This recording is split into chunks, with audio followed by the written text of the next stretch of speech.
Southwestern family of companies welcomes you to the Action Catalyst. With each episode, our diverse and amazingly accomplished guests share their insights and inspirations to help us ignite our own. So let's invest attention, together, to breathe, to reflect, and refocus, and decisively defeat that voice that we call Mr. Mediocrity. Then let's enjoy moving forward to make a positive difference in our world. Matt Mayberry, I believe, is one of the next big things in this industry of speaking and authorship. He already is a huge author. He writes for entrepreneur.com. He has a very popular column there. He was a former Indiana University and linebacker for the Chicago Bears. So he played in college, went to the NFL. He's been featured in ESPN, Forbes, NBC. Just an incredible guy, tremendous life story, and we're excited to have him. So, Matt, welcome to the show. Thanks for having me. Great to be here. Tell me your story, brother. Talk to me about what life was like, specifically in late middle school and in high school. Sure. I'm a former teenage drug addict. At 16 years old, I started to hang around with drug addicts, people that were committing crimes, robberies, even murders. Obviously, I wasn't doing those type of crimes, but those are the people that I was hanging around with. So ultimately, I adopted their habits. So right at 16, I've done every single drug you could think of besides heroin. My mother's seen me do cocaine 5 times. My best sport growing up was baseball. I was actually getting scouted by Major League Scouts to forego my college education and go play right in the major leagues. A lot of people don't know that. Baseball was absolutely my best sport growing up. So I got kicked off my baseball team for stealing one of my teammates' wallets. And now all of a sudden, here I am. I lost my absolute best sport, which I really had the most fun playing baseball. So from that event right there, I even spiraled down further. And it was to the point where I was going to get expelled. There was going to be no more suspensions. There was going to be no more detentions. I was going to be kicked out of that high school. And that's when I entered a drug rehab program where I really started the process of rebuilding my life. And I would have gotten expelled if I didn't go to that program. So it was in that moment in time where I didn't want to go. And the only reason why I went to that drug treatment program was because my grandparents offered me at the time $500 if I went.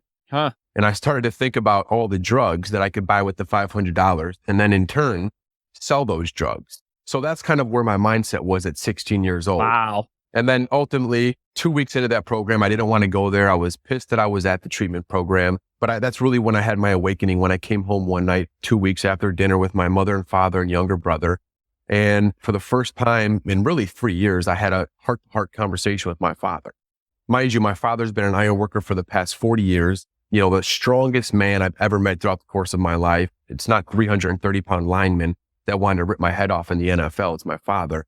So to see him break down in tears and really just tell me, Matt, is it something that me and your mother did wrong as parents? What did we do wrong as parents we don't know if we could go down this road anymore. Your grandparents are going to have a heart attack.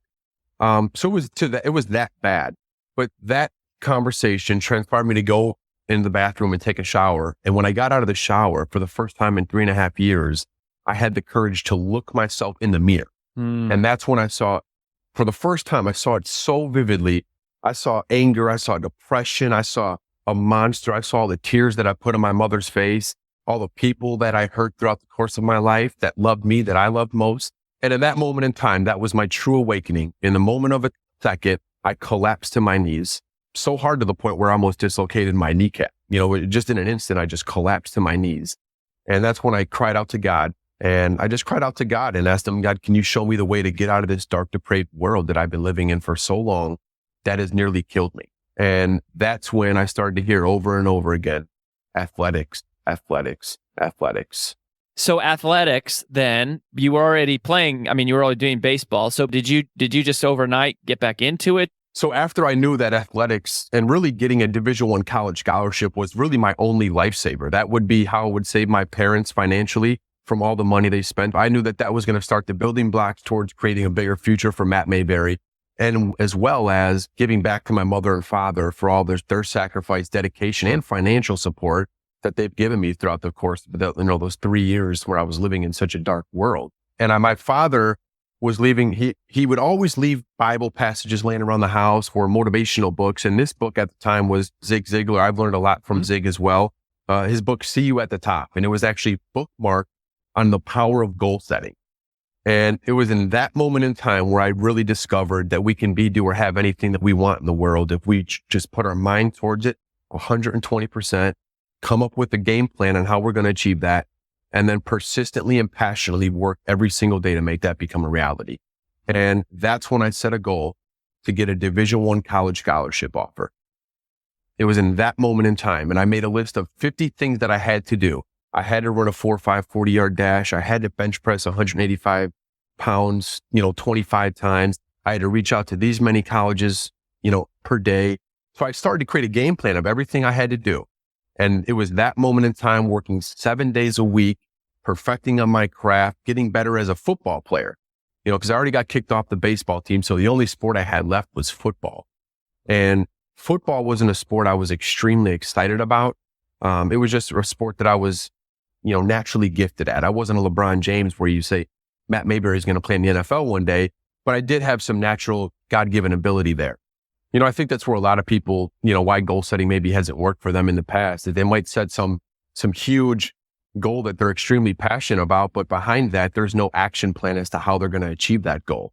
And just like as a football team, you got to come up with a game plan as to how they're going to win the Super Bowl. Everything from practices is scheduled out to the daily meetings, to meetings with your position coaches. The same goes through in the world of business and in the game of life.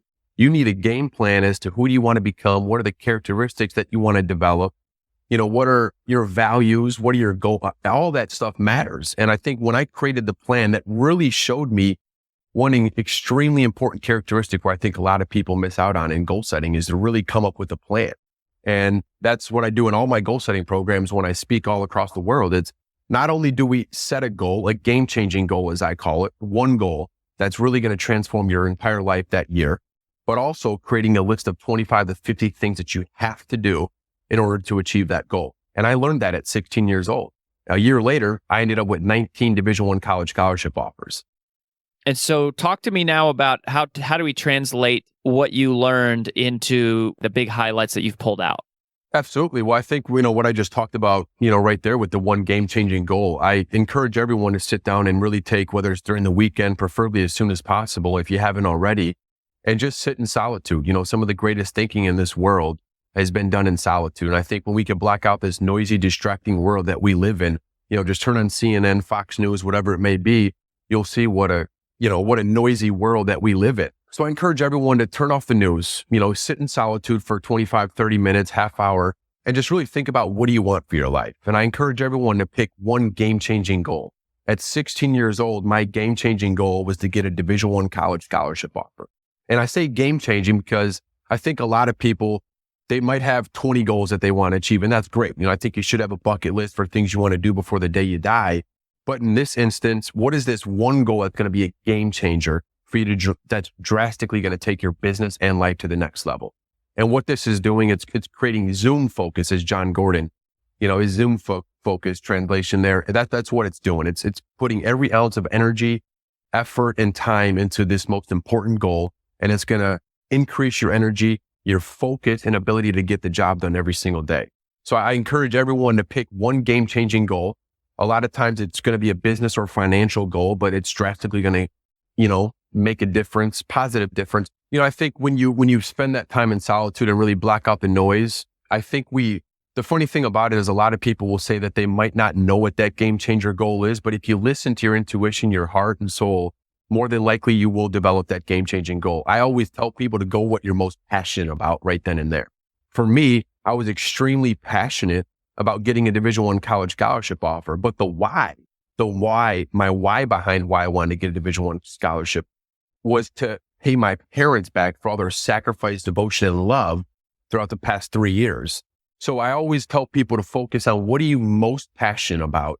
And not only that, what's going to bring the most significance to your life? Because ultimately that's what success is to me. Fulfillment and significance, doing things that we love when we want with people we love. So that's what I truly believe success is. So when you take the time to really think about what is something right now, wherever you are in life, in business, what is one thing that's drastically going to change really, the future of not only your business and professional life, but also your personal life with your family. And I think more than likely you'll be able to come up with that game-changing goal is if you really do some soul searching. With some of the clients that you work with now, are there any ideas for getting to the why behind the goal? Yeah, I mean, it's really all about, what is the ideal. So if a company, for instance, they got their vision or mission statement. So every goal, every game-changing goal, within that organization has to be revolved around, that organization building closer and closer to that vision and mission statement. But ultimately, I always say an organization can only become the best version of itself if the individuals within that organization are working and striving every day to get better and grow and become the best version of themselves. Mm-hmm. So a lot of the work that, for instance, with big corporations, it's more of developing the people within that organization, which will eventually build toward building the organization's future even greater than what it currently is. So I encourage all of the executives, and sometimes even before a keynote, I'll sit down with 2 days with the executive staff, really going over ways we can incorporate different methods and strategies to develop the people within the organization, whether it's a 500-person organization or 50,000-person organization. What are ways that we can help the people within this organization? Like Apple's, the Google's, the companies that are just dominating, they give back to their people and they help their people grow every opportunity, every day that they can. And I think ultimately that's why those people are so passionate working towards, for a Google or Apple.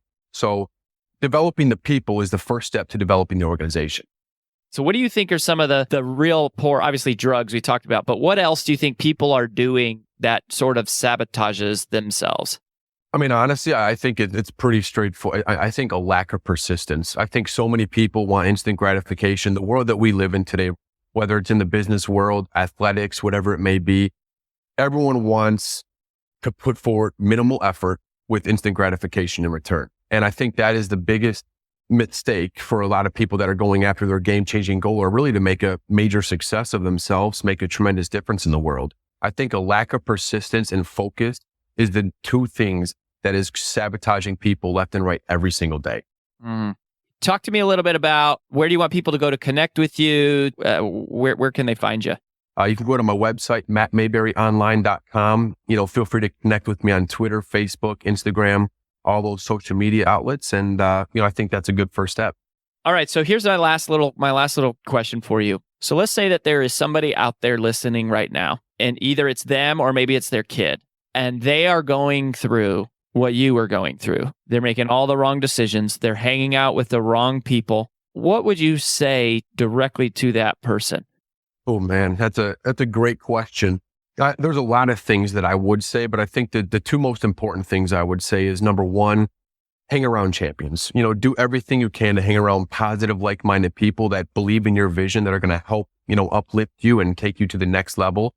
I wasn't raised in an environment where I was going to become a teenage drug addict. It was because of the people I was hanging around with. It wasn't until I passionately and persistently worked towards finding champions, people that were going to help bring out the best in me, to when my life really started to get better. So I think association is everything. Whether I'm talking to executives or a college football team, I'll always say, you are who you hang out with. Association is everything. The second thing I would say is probably one of the most important, and that's to create and expand a beautiful vision for your life. Oprah Winfrey once said, create the highest, grandest vision for your life, because you will become what you believe. And at 16 years old, I saw myself as a scumbag drug addict that didn't have a bigger future for himself. And it wasn't until I was really to create a grand vision for my life, until my life really started to change for the better. So I think once you can see yourself succeeding as a victor, as a champion, that's when you'll really start to achieve those results that you never thought was possible. Create a vision board, a notebook, set goals for your life. Look at those every single day. Post quotes throughout your computer, bedroom, mirror in the bathroom, whatever it is, to move you and inspire you. Listen to audiobooks while you travel. Read good books every single day. Do whatever you can to expand your vision from your current level of thinking. I think that's one of the biggest thing that holds people back, is they stop expanding their vision for what's possible for their business and their life. Ladies and gentlemen, Matt Mayberry, what'd I tell you? So Matt, we wish you all the best, brother. Thank you for your story. Thanks so much for having me. If you enjoy this podcast, please make sure to subscribe. And to stay updated on everything that the Action Catalyst is up to, make sure to follow us on Facebook and Instagram at Action Catalyst Podcast, and on Twitter at Catalyst_Action. And thanks for listening.